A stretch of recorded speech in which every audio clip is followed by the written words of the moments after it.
Okay, so I guess you've been wondering all the time, how do people film things overhead? It could be products, it could be product reviews, it could be, anything from overhead. So I have a very small little toy right here. So this is the magic. This is where all the magic happens. If you have any small form factor camera. Let's see how this works.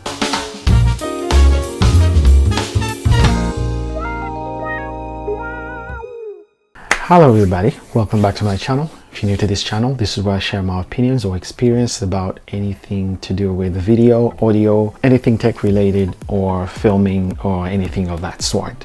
So today we're looking at filming from above. I guess a lot of you have been wondering, how do we film things from above? You could be teaching something and you want people to see it from above, or you could be reviewing a product. You might be having a new YouTube channel already and you want to know how to film from above. Your Canon, your Sony, it could be anything. There's just only one trick. I discovered this small little guy right here.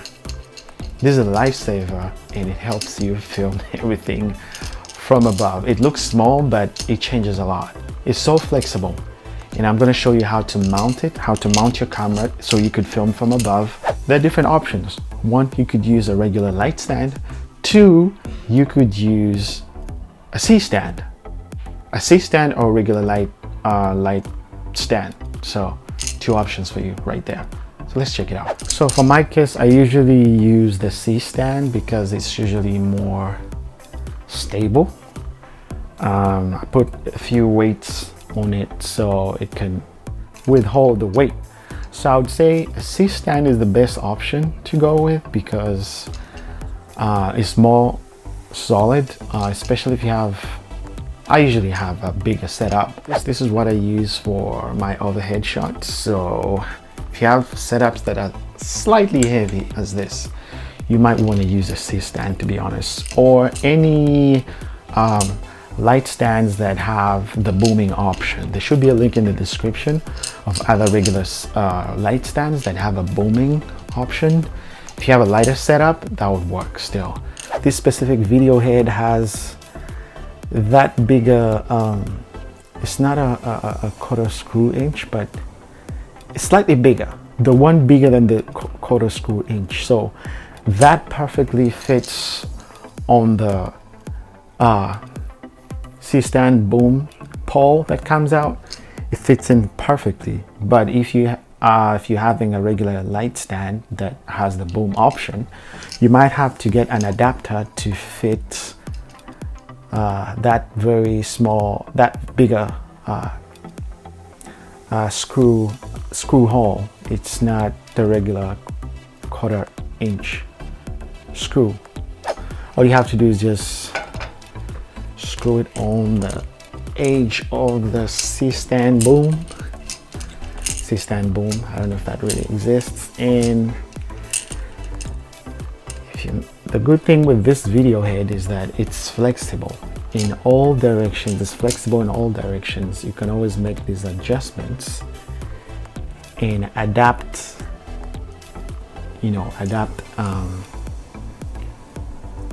the angle the way you want. And it has this small little plate that goes off, and this is what you actually screw on your camera, right beneath your camera. Make sure it's tight, and also make sure the video head is tight as well. And so this is what I do. I make sure the camera is facing down, attach the plate and screw it on right there. Boom.